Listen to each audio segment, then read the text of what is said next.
You want to know the exact moment a man's whole life starts to come apart. It's never the loud moment. It's never the handcuffs or the headlines. It's something small, something he doesn't even feel. For Rear Admiral Lincoln Hale, it was a single sentence he said at a party.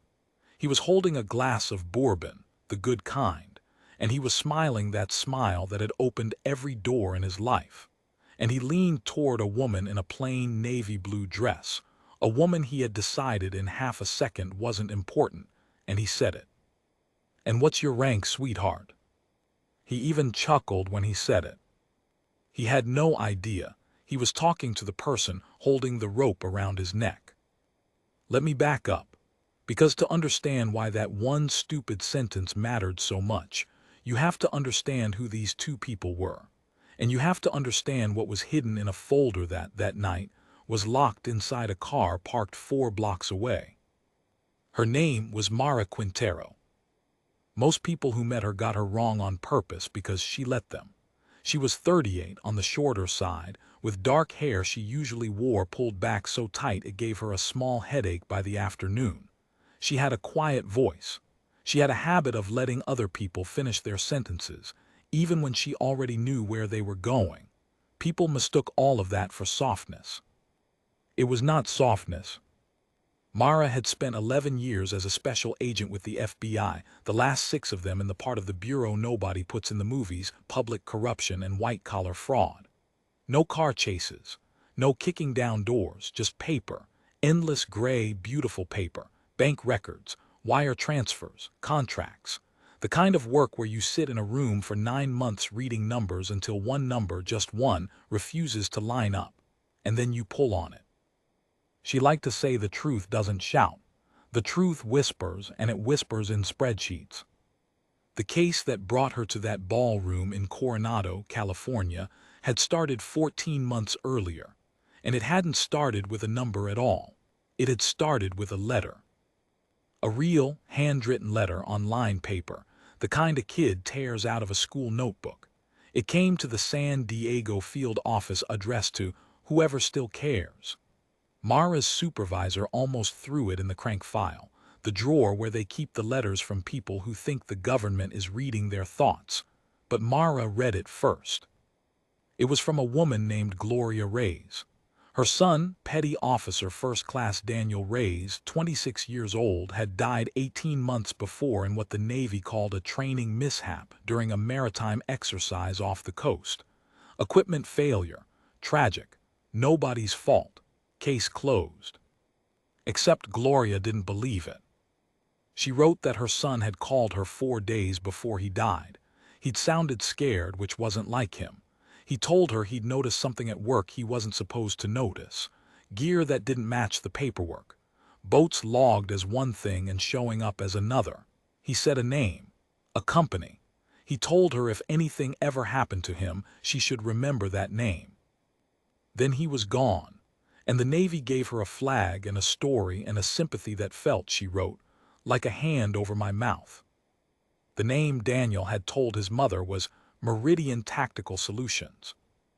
Most agents would have read that and felt sad and moved on. A grieving mother. It happens. Grief looks for someone to blame because the truth, that the people we love can just die for no reason, for nothing, is unbearable. Mara didn't move on. Because Mara had her own reason. She'd had a brother once too, younger, Anthony. He died at 22, also in a uniform, also in a story that the official paperwork wrapped up neat and clean and that her family had spent years quietly choking on. She'd been 19. She'd never gotten to ask the questions. She'd never found the loose number. She wasn't going to let Gloria Reyes live the rest of her life like that. So she pulled on the thread. It took her 11 months to understand what she was looking at, and when she finally did, she sat in her car in the parking garage and didn't drive home for an hour. Meridian Tactical Solutions was a defense contractor. On paper, it supplied specialized equipment and maintenance services to Naval Special Warfare Commands, the SEAL world. Small company, clean record, steady, unremarkable contracts. Too steady. because every single one of those contracts, going back 6 years, traced up through a chain of approvals to one signature. One man who had the authority to award them, to fast-track them, to wave them through without the competitive bidding the law required, all under the magic words operational urgency and national security. Rear Admiral Lincoln Hale. And Meridian Tactical Solutions, when you peeled back 4 layers of shell companies registered in 3 different states, was at the very bottom partly owned by a man named Curtis Blaine. Curtis Blaine and Lincoln Hale had been SEALs together, same Bud S class, 1989, best men at each other's weddings, godfathers to each other's kids. That alone was the crime, ugly maybe, not a crime.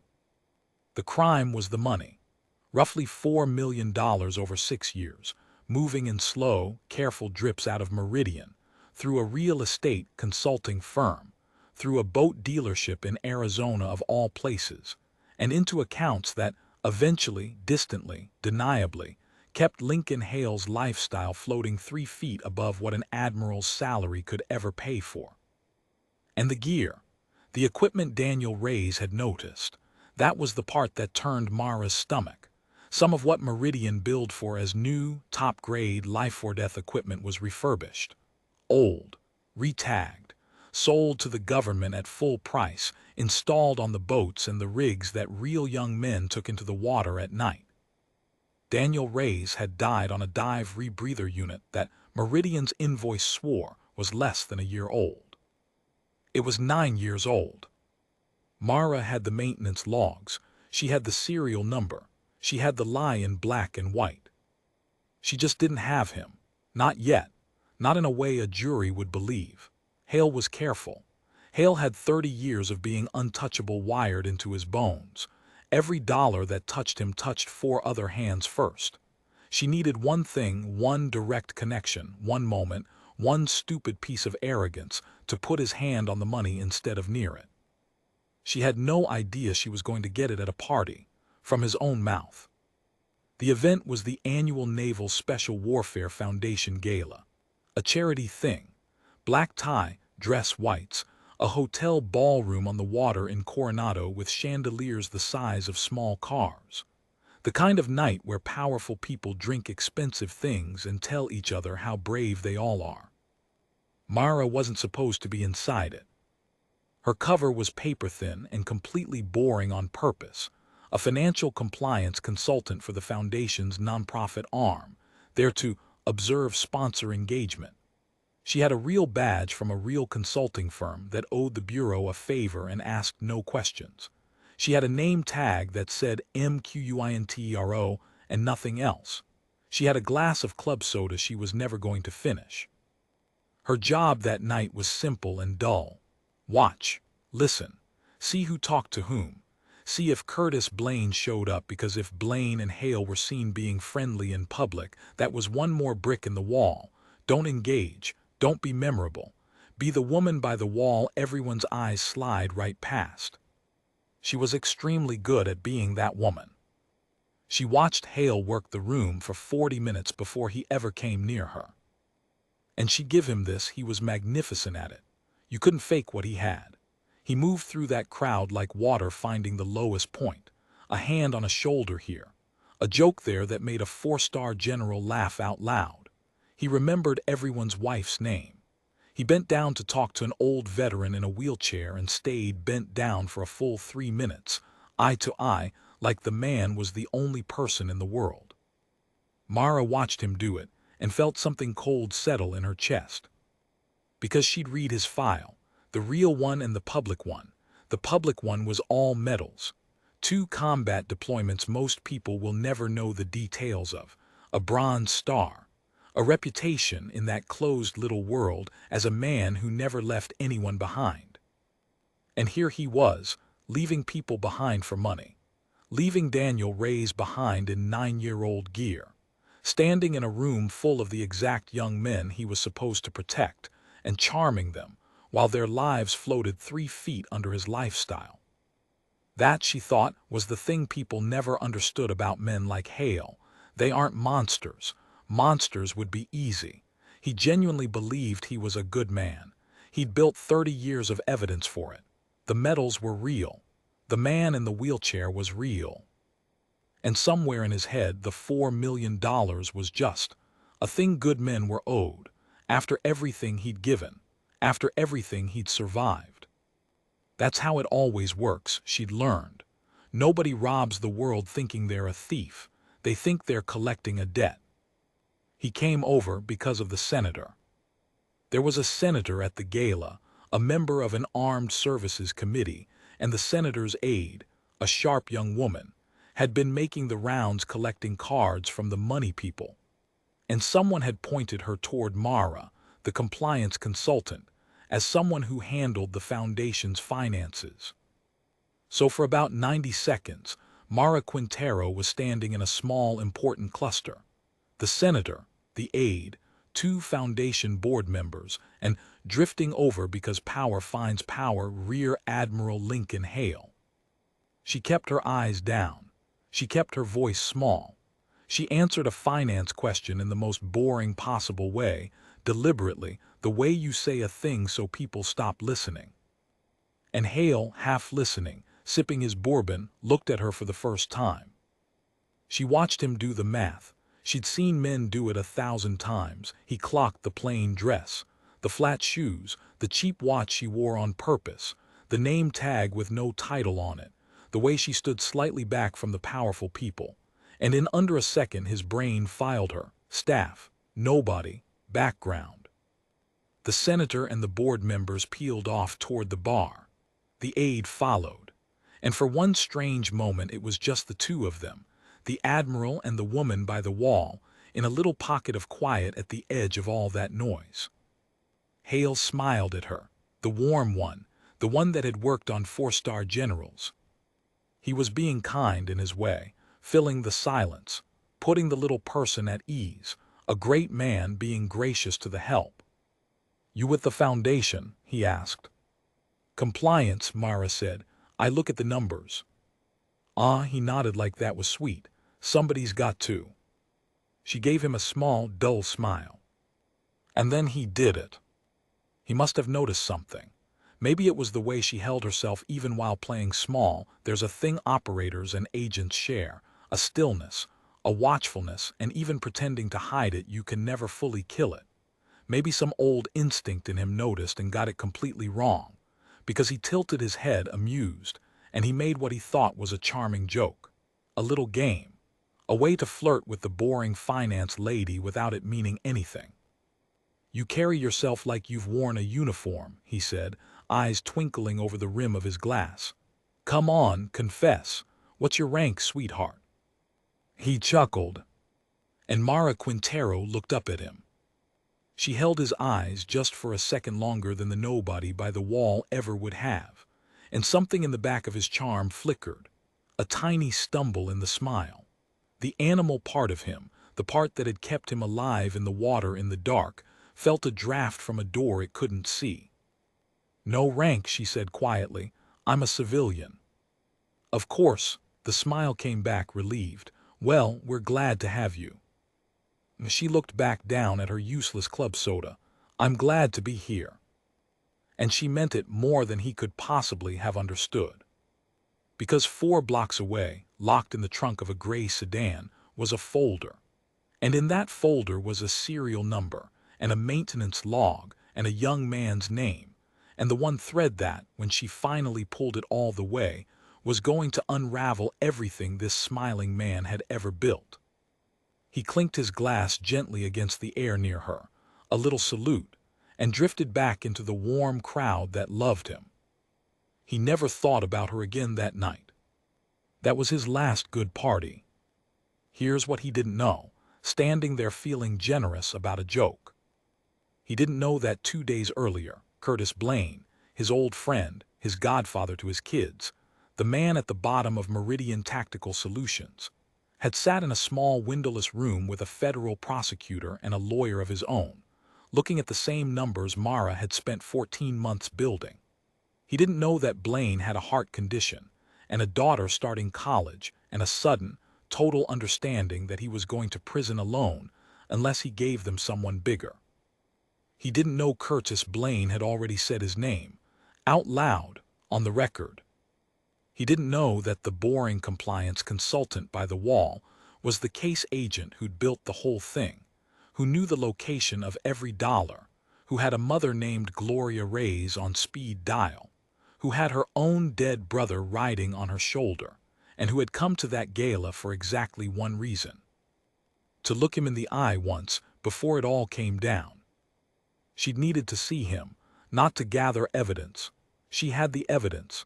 She needed to know for herself whether he was a monster or a man. And now she knew he was a man. That was so much worse. "What's your rank, sweetheart?" She'd carry that line for the rest of her life, not because it hurt her. It didn't. She'd been underestimated by better men than him.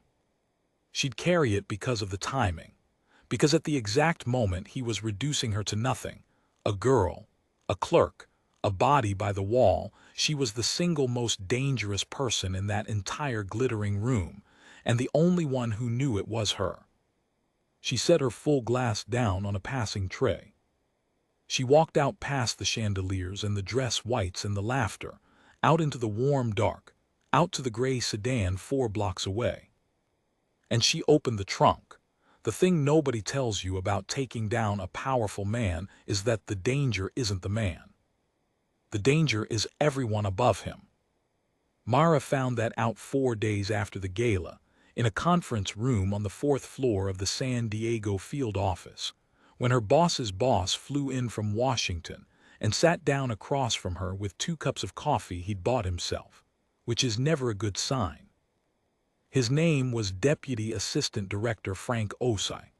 Big man, soft voice, the kind of senior official who'd long ago stopped chasing bad guys and started managing problems. And Mara, the moment he slid the second coffee across the table toward her like a peace offering, understood exactly what she was about to become. "I read the file," Osai said. "All of it. It's good work, Quintero. Genuinely, it's careful." "Thank you, sir." "I mean it. 14 months. The shell layers alone." He shook his head, almost admiring. "Most people would have quit at the second LLC. There were 6. "I know." He sipped his coffee. "I read it." Then he set the cup down, and his face did the small shift that people in power do when the friendly part is over. "Here's my problem," he said. "Lincoln Hale is a sitting flag officer, combat decorated. There are people in this Navy who would walk into traffic for him. And there are people 2 pay grades above me who get very, very nervous when an FBI agent starts talking about indicting a SEAL admiral on the front page of every paper in America. You understand what I'm telling you? You're telling me he's connected. I'm telling you he's valuable, and valuable is harder to convict than innocent." Osai leaned back. "DOD wants this kept inside. NCIS wants the case. There's a JAG general who's already made a phone call about, quote, jurisdictional clarity. Everybody upstairs would love nothing more than for this to become an administrative matter, a quiet retirement, a letter in a file. Maybe Hale gives back some money, takes his pension, sails off into the sunset, and nobody has to explain to the public that one of their heroes was selling them broken gear." Mara was very still. "And the dead kid," she said. Osai didn't flinch, but he didn't answer fast either. "Daniel Reyes," he said. "The rebreather, that's the part that scares them, Quintero, not the money. The money's just money. But if it comes out that this man's fraud put defective equipment on operators and one of them died on it," he spread his hands, "that's not a scandal anymore. That's a war. Families, lawsuits, Congress, the whole machine. It's also the truth." "It's also the truth," he agreed gently. "I'm not arguing with you about the truth, Mara. I'm telling you about the weather." She understood him then completely. He wasn't an enemy. That was the maddening part. Osai wasn't dirty. He wasn't protecting Hale. He was just a man standing in a hurricane explaining, very reasonably, that hurricanes exist. "What do you want from me, sir?" He looked at her for a long moment. "I want you to make it so airtight that the weather doesn't matter," he said. I can hold the door for you. I can keep NCIS from eating the case for maybe 3 weeks. I can keep the JAG general on hold. But the second this thing has one soft spot, one place where a good defense lawyer can say coincidence, $1 you can't put directly in his hand, they will take it away from you and they will make it disappear. And you will spend the rest of your career wondering if Gloria Reyes ever found out the truth. Mara's chest went tight at the name. You know about Gloria? I told you I read all of it, a pause, including why you opened it. She knew what he meant. The brother, Anthony. It was in her file too, somewhere, the way everything is in everyone's file somewhere. That doesn't affect my work, she said. I didn't say it did, Osa stood, buttoning his jacket. I said I read it. 3 weeks, Quintero put his hand on the money. The rest I'll fight. He left the second coffee on the table. She drank it. It had gone cold. She drank it anyway. So now you understand the clock. 3 weeks to take a man who had spent 30 years learning how to never be caught, and put his own fingerprints on $4 million he'd spent 6 years keeping at arm's length. And the only road to that ran through Curtis Blaine. Blaine was being held, not arrested, not yet. That would tip Hale in the careful gray limbo the Bureau reserves for cooperating witnesses. He was at home. He wore an ankle monitor under his sock. He told his wife it was a heart thing. He met with Mara and the prosecutor, a sharp, tired woman named Andrea Voss, in a rented office that didn't have the government's name on the door. Mara had expected to hate him. She didn't quite, and she hated that she didn't. Curtis Blaine was 61. He'd been a hard man once. You could still see it in the forearms, the way he sat, but the heart condition had hollowed him out, and the situation had finished the job. He had a daughter named Emily starting at a state college in the fall. He had photos of her on his phone he showed Mara without being asked, the way frightened people do, trying to make you see them as a person before you decide what to do to them. I'm not gonna pretend I'm clean, Blaine said in their second session. I took the money. I built the company. I knew what we were doing. He rubbed his face with both hands. But the gear, Agent Quintero, I need you to hear me on the gear. I'm listening. The refurb units, the retagging, that wasn't supposed to be operational stuff. His voice cracked. That was supposed to be training gear, shoreside, stuff that never sees real water. We cut corners on the cheap end and we build it like the good end and we pocketed the spread. That was the deal. That was the whole deal. Nobody was supposed to get hurt. A man died, Mr. Blaine. I know. He said it so quietly she almost didn't hear it. I know. And I think about it every single. He stopped, pressed his lips together. Somebody crossed the inventory. Some supply chief, some clerk, I don't know. Somebody pulled the wrong tagged unit for an op because the paperwork said it was good, and he shook his head. Link doesn't know about the kid. I put my life on it. Link would never. He's a lot of things, but he wouldn't put a man in the water on bad gear.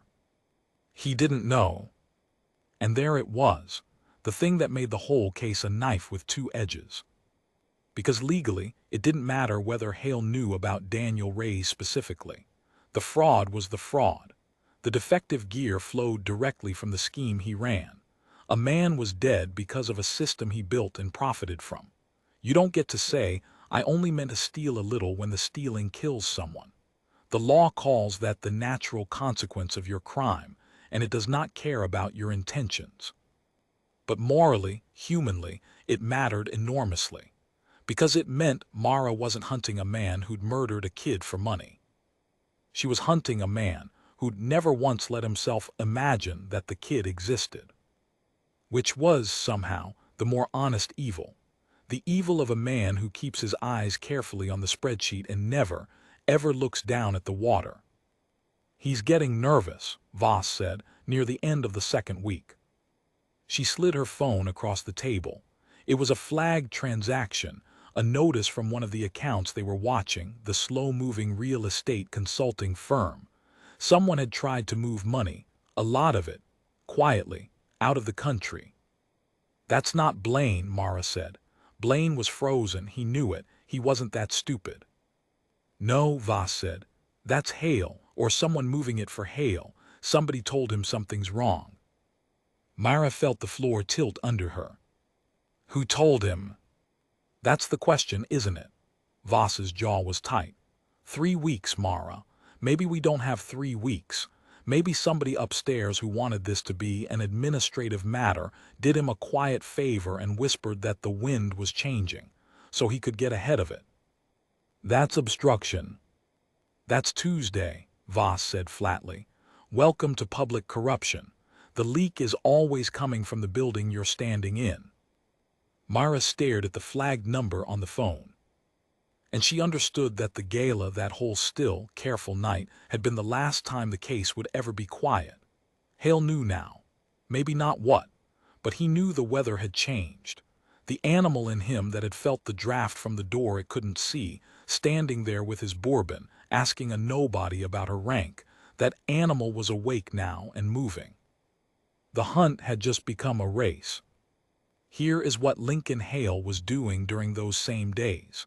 Mara reconstructed most of it later, from records, from witnesses, from the cold archaeology of a man's panic.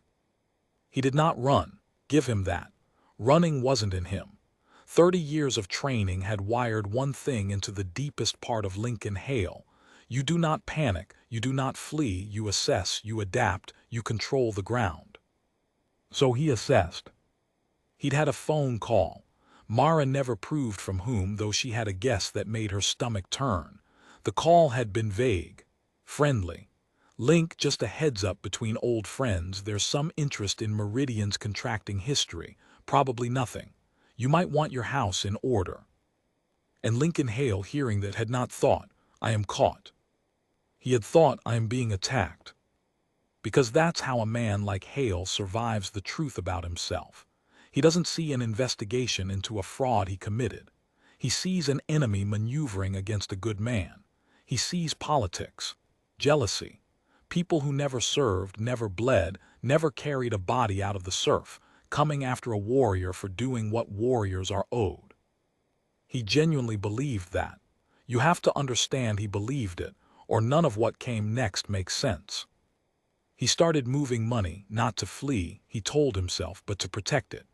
To keep it out of the hands of bureaucrats who'd never earned it. He called Curtis Blaine twice. Blaine, terrified, wearing a recording device the Bureau had wept with relief to finally get on him, let the calls go to voicemail, and then called Voss in a cold sweat. And he did one more thing, the thing that in the end finished him. He started asking around about the gala. Because some part of that old animal had never stopped chewing on it. The woman by the wall, the compliance consultant, no rank, I'm a civilian.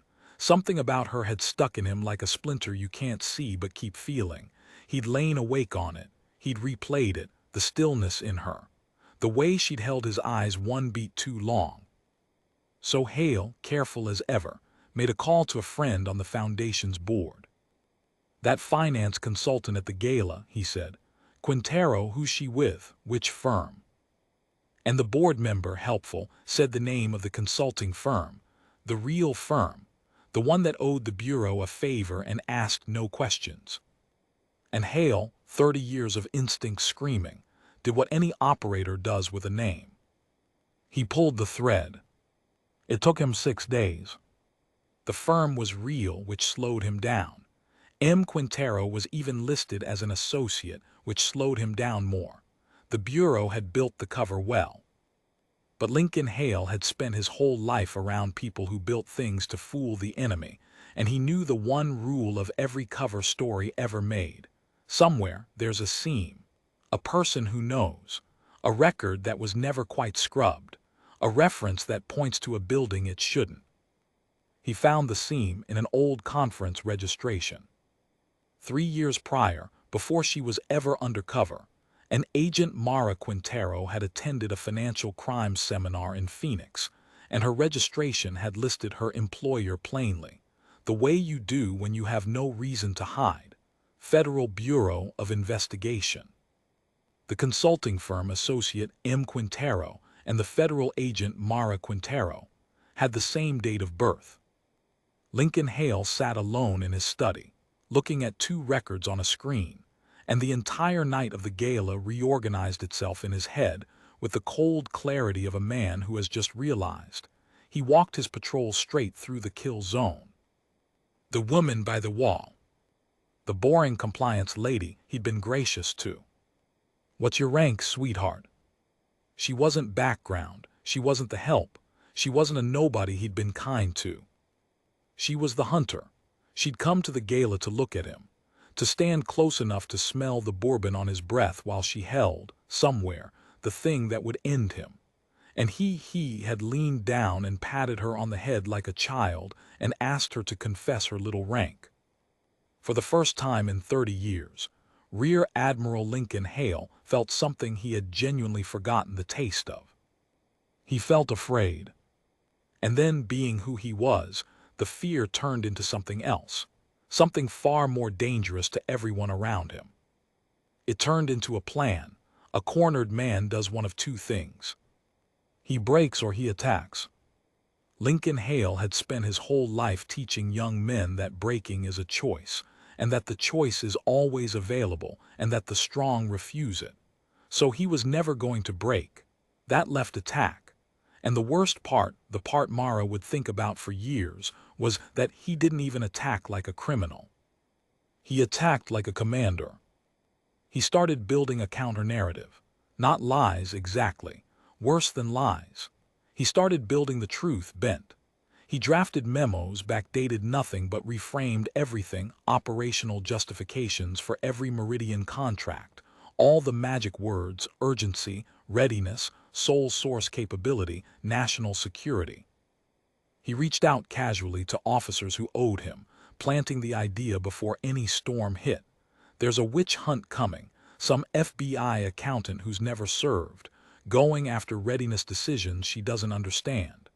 He was preloading the battlefield.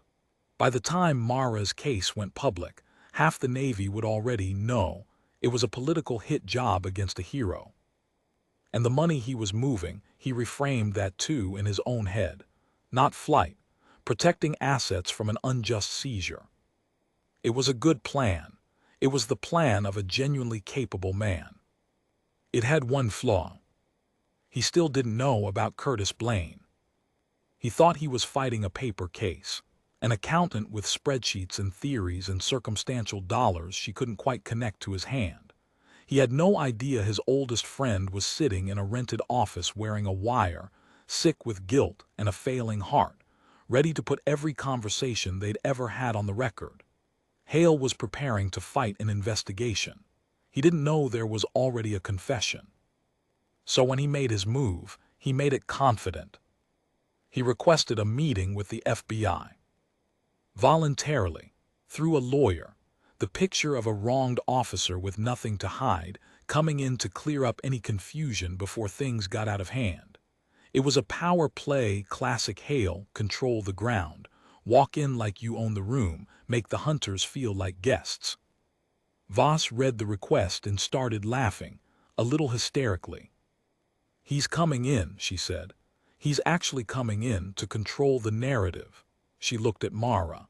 "He has no idea, does he? He thinks he's strong enough to walk into our house and walk back out." "He's done it his whole life," Mara said quietly. "Walked into rooms full of people who could ruin him and walked out the most powerful man there. Why would this be different?" "Because this time," Voss said, "the boring lady by the wall is going to be in the room." They argued about that for a day. Putting the case agent in the interview was unusual. Voss wanted to do it clean, prosecutor and a second agent by the book, no theatrics. Mara in the room was a risk. Hale knew her face now. They had to assume he'd cracked her cover. The money movement, the questions he'd been asking, all of it said he knew. Walking her in was lighting a fuse. But Mara wanted it, needed it, and not for the reason Voss feared. "I'm not going in there for revenge," she said. "Aren't you?" "No," and she meant it mostly. "I'm going in because he's going to lie beautifully. He's going to be charming and reasonable, and he's going to make everything sound like duty. And the only person in that room who spent 14 months inside his numbers, The only one who can hear a specific lie and put a specific document on the table before he finishes the sentence is me. She held Voss's eyes. You want him airtight. I'm the air. Voss chewed on it. And if he comes at you, let him. Myra. Andrea, she used the first name on purpose. He already came at me. He asked me my rank. He's been asking everyone my rank for 2 weeks. He just doesn't know I already answered. A small, hard smile. I told him I was a civilian. I lied. I'd like to correct the record. Voss looked at her for a long moment. Then she exhaled. Don't make it a movie, she said. Make it a case. It's always a case, Mara said. He walked in like he owned it. Mara would remember that. Civilian suit, perfectly cut, navy blue, the same color she'd worn at the gala, which she only noticed later. Lawyer at his side, a polished defense attorney named Reginald Soto who'd made a career out of men in trouble. Hale shook hands. He thanked them for their time. He commented warmly on the weather, on the drive, on the coffee. He sat down like a man settling into his own briefing room about to walk subordinates through a problem. And he did not look at Mara. That was the tell. He looked at Voss, at the second agent at the table, at the recorder. He did not look at the woman by the wall. Because he knew. And he was pretending he didn't. And the pretending was its own kind of attack. I will not even acknowledge you, because you are not a person who matters. You are a clerk. And I have decided to be gracious about the misunderstanding you've caused.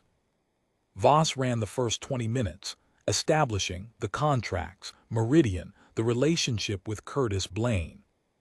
Hale was magnificent, truly.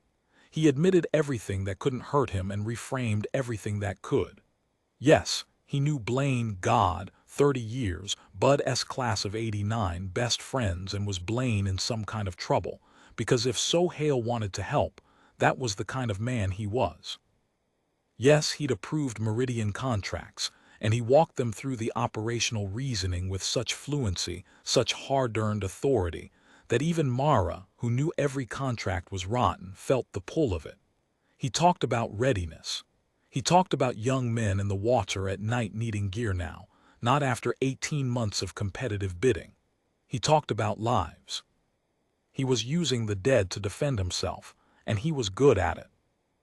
Admiral, Voss said, are you aware that some of the equipment Meridian supplied as new was refurbished and retagged? For the first time a flicker, small, a real one. I would be deeply troubled to learn that, Hale said carefully. If a contractor defrauded the Navy on quality, that's a crime and I'd want them prosecuted. But that would be Meridian's doing. A contractor's fraud isn't a commander's fraud. It was a good answer. It was the answer Soto had clearly drilled into him. Build the wall between yourself and the company. You approved contracts. Whatever the company did wrong, that's the company. And it was exactly the moment Mara had waited 14 months for. She slid a single sheet of paper across the table. She did it without drama. She didn't announce it. She just slid it, the way she'd slid 1,000 documents across 1,000 tables, and she said the most boring sentence she could find, because the boring sentences are the ones that kill. Can you read the highlighted line, Admiral? He looked at it. It was a bank record. One of the deep ones, 4 shells down, the real estate consulting firm to the boat dealership in Arizona to an account. And next to a transfer of $82,000 was a memo line, the kind of stupid, human, fatal detail that brings down careful men. Someone, years ago, had typed a note in the memo field, the way people do, never imagining anyone would ever read it. LH Cabo balance per our call. Hale's call records, which Mara had subpoenaed and which Soto had not yet seen, showed a phone call to that account's holder on that exact date. It wasn't 4 shells away from his hand anymore. It was his hand. The room went very quiet. Soto leaned over, read it, and went still in a way lawyers go still when the ground they were standing on stops being there. Hale read it twice. And then he did the thing Mara had known, somewhere, he would eventually do. The mask cracked not into fear, not into confession, into contempt, into the thing that was actually underneath the charm the whole time. He looked up, and for the first time since he'd walked in, Rear Admiral Lincoln Hale looked directly at Mara Quintero. "You," he said softly. "Me," she said. "The party," a muscle in his jaw. "You stood there in your little dress. You let me—" He stopped himself. Soto's hand was on his arm, pressing don't. He shook it off. He was a man who had never in his life let another man touch his arm to stop him from doing anything. "You came into my house and you smiled at me and you let me think you were nothing." "I told you I look at the numbers," Mara said. "You weren't listening." "What's your rank?" he said. It wasn't a joke now. It came out of him like something torn. "That's what you've been waiting to hear, isn't it? That's why you're here. You want to make me ask it again. You little—" Soto, half rising, Admiral, stopped talking. But Hale was past it, 30 years of control gone in the one place it had never failed him, the cold water of his own arrogance closing over his head. "I have buried better people than you. I have carried men out of places you can't imagine. And you think a memo line and a smug little special agent," Mara said.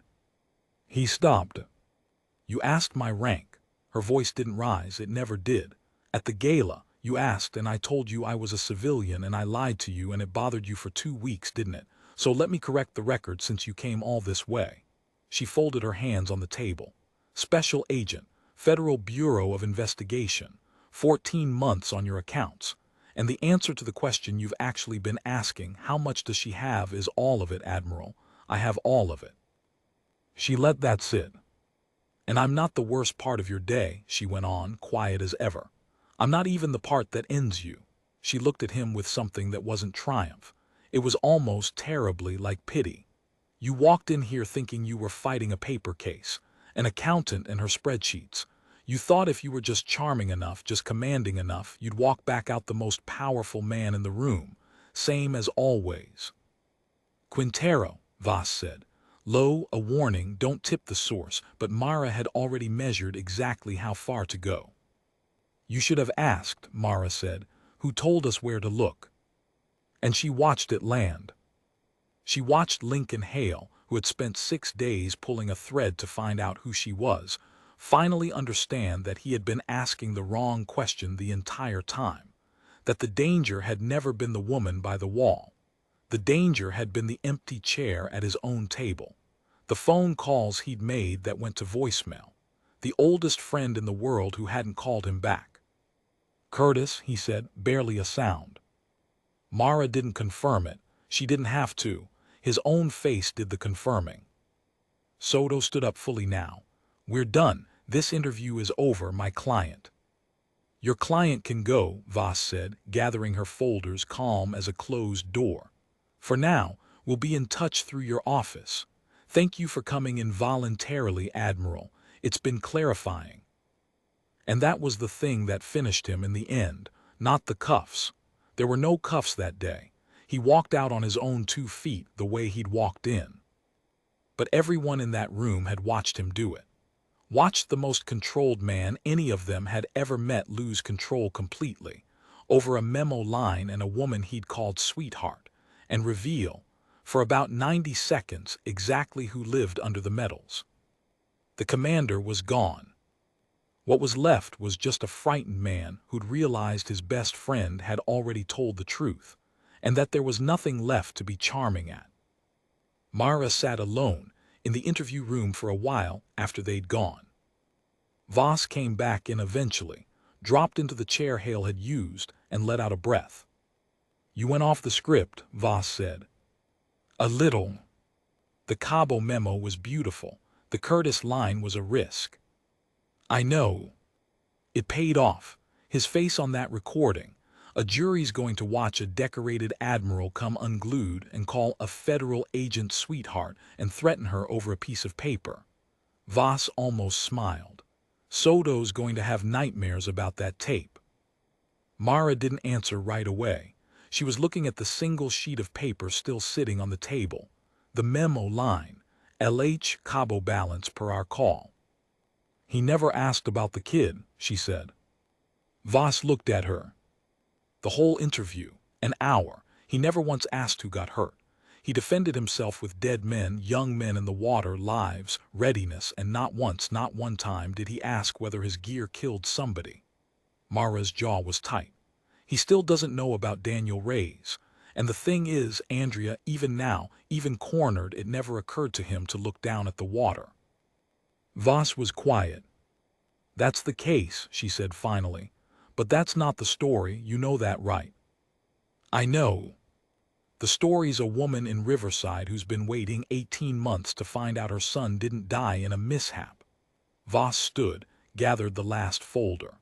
"When this breaks, and it's going to break loud now, no quiet retirement, not after that tape, somebody's going to have to tell Gloria Reyes the truth."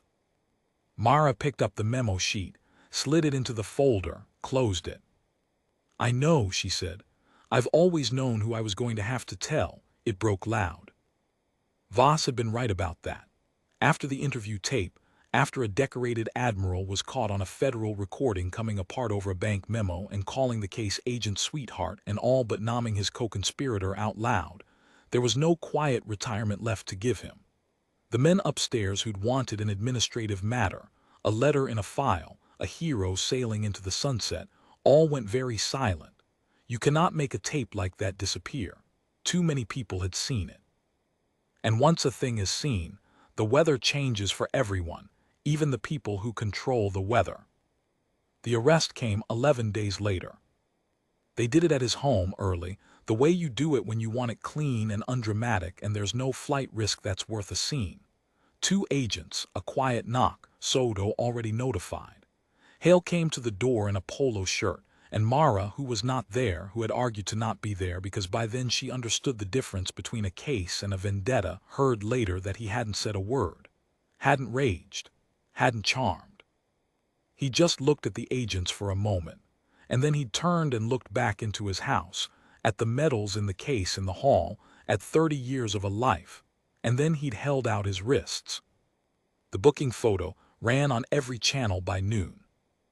And here is the thing about that photo, the thing Mara noticed when she saw it. It didn't look like a criminal. It looked like a tired man. The charm was gone, the command was gone, and what was left in the camera's flat light was just a 60-year-old man who'd finally run out of rooms to be the most powerful person in. The charges were not subtle. Federal prosecutor Andrea Voss did not believe in subtle. Conspiracy to commit fraud against the United States, bribery, honest services fraud, money laundering across the 4 shell layers Mara had spent 14 months excavating. Each count its own brick, and the bricks built a wall there was no charming way over. But the count that mattered, the one the families and the press and the whole machine would fixate on, was the one Mara had fought hardest to get included, against advice, against the instinct of half the office that wanted to keep the case clean and winnable. It was about the gear. Because by then, the truth about the equipment had come fully out, and it was worse than even Daniel Reyes' death. The refurbished, retagged units weren't a one-time thing. They were a pattern.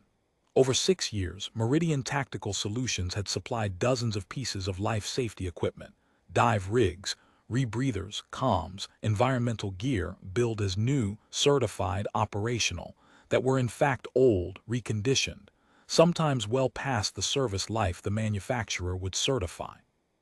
Most of it had, by sheer luck, ended up where Blaine swore it was meant to go. Training stands, shore use, equipment that never saw a real op. But not all of it. The inventory had been crossed. Somewhere in the chain, the careful line Blaine had drawn between cheap training gear we lie about and real gear men take into the water had broken down, because that line was always going to break down, because it was a fantasy. You cannot put poison in one half of the well and promise it'll stay there. And so a 9-year-old rebreather, tagged as less than a year old, had gone into the water on a night exercise off the California coast, with a young man named Daniel Reyes breathing through it. The official cause of death had been equipment failure during training. The Navy had not lied exactly. They just stopped the sentence one word too early. Equipment failure. They had not said because the equipment was fraudulent. They had not known to. The fraud was buried 4 shells deep in a system designed to bury it. Mara had dug it up. Curtis Blaine testified. Not at trial, there was no trial in the end, which is how these things usually go. The wall was too high, and the tape was too damning, and Soto was too good a lawyer to let his client walk into a jury with that recording waiting to be played. There was a plea. Hale pleaded to the fraud and the laundering. The negotiations over the gear count went on for weeks, and Mara was not allowed in the room, and she sat outside it the way Gloria Reyes had once sat outside every room that mattered, and she learned, a little, what that felt like. But before the plea, in the grand jury, Curtis Blaine sat down and put 30 years on the record. Mara was allowed to be present for that. It was the hardest day of the whole case, harder than the gala, harder than the interview, because Blaine wasn't a monster either. That was the curse of the entire thing. There were no monsters in it anywhere, just men who'd each told themselves a small lie that added up to a dead kid. Blaine sat there, gray, his hand pressed to his chest like he was holding his own heart in place, and he told it all. The Bud S class of '89. The friendship. The first contract.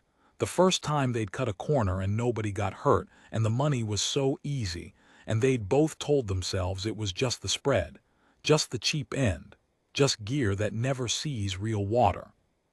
Did Rear Admiral Hale know the equipment was being refurbished and retagged? The prosecutor asked. He knew we cut corners on cost, Blaine said. He knew the company made money on the spread. He had to know the margins didn't make sense any other way. He's not stupid. Did he know that defective equipment had reached operational use?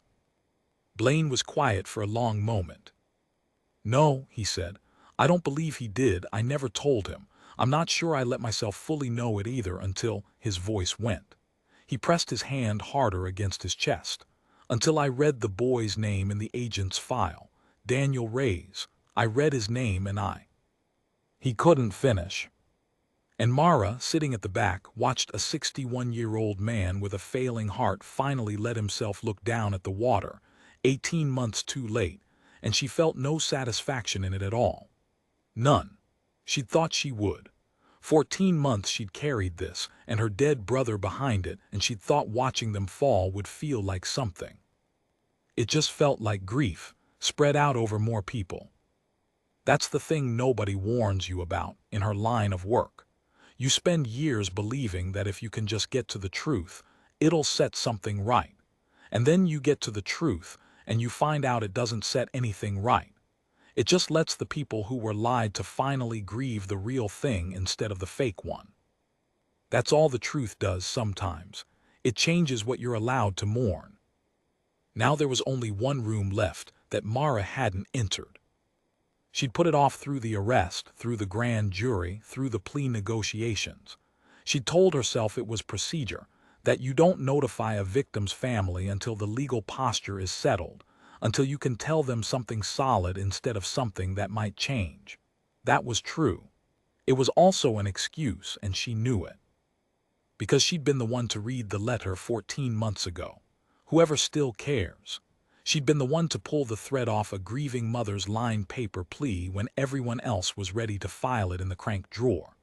The case had started with Gloria Reyes, and Mara had always known since that first day in the parking garage that it would have to end with her too. She drove out to Riverside on a Thursday. It was a small house on a street of small houses, the kind with a chain-link fence and a single old orange tree in the front yard and a folded flag, she knew, somewhere inside in a triangle case. She sat in the car for a while. She'd faced down a flag officer without her pulse changing. She sat in front of this little house with the orange tree, and her hands were not entirely steady. Gloria Reyes opened the door before Mara even knocked. She'd been watching the news. She'd seen the booking photo, the headlines, the Admiral. She was a small woman, smaller than Mara had pictured with her son's eyes. Mara had memorized his service photo months ago, and she saw him immediately in his mother's face, and it nearly undid her right there on the step. Gloria looked at the woman on her porch. At the plain clothes, the careful stillness, the badge Mara held up because there are no other words for who you are at a moment like that. And Gloria Reyes said, very quietly, the thing Mara would carry for the rest of her life. You read it. Not who are you, not what is this. You read it. 14 months of a mother saying into the dark somebody, please just read it, and here, finally, was the somebody. I read it, Mara said. May I come in, Mrs. Reyes? I have some things to tell you about Daniel, the true things this time. Gloria Reyes put her hand over her mouth. The exact gesture, Mara realized, she described in her letter. A sympathy that felt like a hand over my mouth, except this was the opposite. This was the hand you put over your own mouth when someone is finally about to take it off, and she stepped back and held the door open. And Mara Quintero went inside to do the only part of the job that ever actually mattered. The inside of the house smelled like coffee and old paper and something floral, a candle maybe, the kind you light when you're alone a lot and want the place to feel like someone cared enough to make it smell nice. There were photos everywhere. Daniel as a baby. Daniel at a high school graduation, gap-toothed and proud. Daniel in his dress uniform, that service photo Mara had stared at for months, except here it was in a frame on a side table with a small dish of seashells in front of it, like an offering. Mara sat on a couch that had a crocheted blanket folded over the back of it, and Gloria Reyes brought her coffee she didn't ask for, and Mara took it anyway because you take it. You always take it. The coffee is the only thing the person has to give you, and you take it. And then Mara told her the truth. Not all of it at once. You don't dump it. You give it the way you'd lead someone down a dark staircase, one step, a pause, are you all right, here's the next one. She told her about Meridian, about the contracts, about the gear that was supposed to be one thing and was billed as another. She told her about the rebreather, the serial number, the 9 years, the lie in the paperwork that said it was new. She watched a mother's face as the official sentence, equipment failure during training, finally got its missing last word. Because the equipment was fraudulent. Gloria didn't cry, not right away. That surprised Mara. She just sat there holding her own cup of coffee, not drinking it, and she nodded slowly, the way people nod when something they've known in their body for a year and a half finally arrives in words. She'd known. Mothers know. The Navy had handed her a clean story and she had felt, the whole time, the rough edge underneath it, and everyone had told her the rough edge was just her grief, and it wasn't. It was the truth scraping. He called me, Gloria said finally, 4 days before. I told the people who came, the officers, the chaplain, I told them he called me scared, and they were so kind about it, so gentle, and they all looked at me like I was a poor woman who needed her son's death to mean something. Like I was making a story to survive it. She set the coffee down. Nobody believed Daniel saw something. They believed I needed him to have seen something. He saw something, Mara said. He was right. Your son was right, Mrs. Reyes. He noticed gear that didn't match the paperwork, and he was right. And it's in a federal record now with his name on it, and the man at the top of it is going to prison. That was when Gloria cried. Not loud. Not the way they do it in films. She just put her hand over her mouth again, that gesture, that terrible gesture, and her shoulders shook, and she made almost no sound at all, and Mara did the only thing there was to do, which was nothing, which was to sit there, and let a mother have the thing she'd been denied for 18 months. The right to grieve the real death instead of the fake one. After a while, Gloria wiped her face with the heel of her hand, the way you do when you've run out of tissues a long time ago. Did he suffer, she asked. Daniel, when the one it failed, did he? And here Mara had to make a choice, and she made it fast, the way you have to. It was quick, she said. The records are clear on that. It happened fast, in the dark, in the water he trained his whole life to be in. He wasn't afraid for long, Mrs. Reyes. There wasn't time. She did not know if that was completely true. Nobody could know. But it was close enough to true that it wasn't a lie, and it was the one mercy left in the whole rotten thing, and she gave it. There are truths you bend. And Lincoln Hale had bent his to protect himself, and Mara bent this one to protect a mother, and she had stopped, long ago, believing those two things were the same. "Quick," Gloria repeated. "Quick," Mara said. She stayed almost 2 hours. Long past procedure. Long past what the job required. Gloria showed her photos and told her stories. Daniel as a kid who brought home injured birds. Daniel who'd been terrified of the ocean until he was 12 and then loved nothing else. Daniel who'd called every Sunday no matter where in the world the Navy had put him. And Mara listened to all of it because it was the only thing she had left to offer, and because somewhere underneath it she was listening to a different mother and a different lost kid. Her own. She didn't say anything about Anthony. It wasn't the place. It wasn't about her.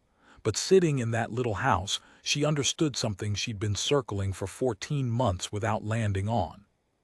She'd opened this case because of her brother. She'd told herself the whole time that she was doing it for Gloria, for Daniel, for the truth. And that was real. All of it was real. But underneath it there'd been a 19-year-old girl who never got to ask her questions, who got handed a clean story and a folded flag, and a sympathy like a hand over her mouth, and who had spent her entire adult life learning how to pull threads precisely so that no other family would have to choke on the clean version forever. She'd thought finishing this case would give that girl peace. It didn't. She knew that now, sitting on Gloria's couch. There was no version of this where the girl got Anthony back or got her own answers or got the room she'd never been let into. That door was closed. It stayed closed. But she'd opened this door for this mother. And maybe that was the only kind of peace the work ever actually offered, not the closing of your own wound, but the chance, once in a while, to keep someone else's from being sewn shut over a lie. It would have to be enough. It was more than most people got. Lincoln Hale was sentenced 4 months later. Mara wasn't required to attend, but she went, and she sat in the back and she watched. He'd aged.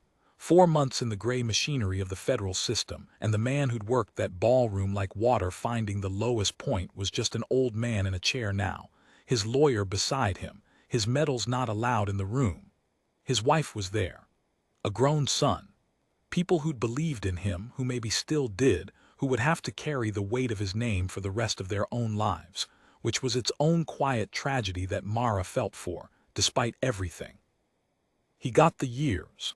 Not as many as the families wanted, more than men like him usually get, because of the tape, because of the gear, because of a young man named Daniel Reyes, whose name the prosecutor said out loud in the sentencing, into the record, so that it would be there forever. Hale was allowed to speak before the sentence. Mara had wondered the whole drive up what he'd say, whether he'd finally do it, whether, at the very end with nothing left to be charming at, he'd finally look down at the water and say the kid's name and mean it. He didn't. He talked about his service, his sacrifice, the deployments, the Bronze Star, the men he'd carried out of places the rest of us can't imagine. He talked about a witch hunt more carefully now, lawyer-shaped, but it was there underneath, I am a good man who gave everything and this is how my country repaid me. He apologized for lapses in judgment regarding the financial relationships. He used those words, lapses, financial relationships. He never said Daniel Reyes' name. To the very end, with the whole record open in front of him, it never occurred to Lincoln Hale to look down at the water. And Mara realized, watching him, that this was the truest thing about the whole case and the most frightening. He wasn't pretending not to see the kid. He genuinely didn't. In the entire universe of Lincoln Hale's suffering, the prison, the medals taken away, the name ruined, the wife in the third row, there was simply no room for a 26-year-old breathing through a 9-year-old rig in the dark. There never had been. There was only Hale, and the debt the world owed him, and the enemies who'd come for a hero. That was the evil, not cruelty. Cruelty at least has to acknowledge its victim exists. This was something quieter and more total. A man so full of his own story that there was no space left in him for anyone he'd hurt. She'd come in 14 months ago looking for a monster. She'd found a man who simply could not see, and had spent 30 years being decorated for it. She drove home from the sentencing in the dark. She thought about the gala the way she still did sometimes. The chandeliers, the bourbon, the warm crowd that had loved him. The exact second he'd leaned down toward the boring woman by the wall, sure all the way to his bones that she was nothing, and said the line that started it all.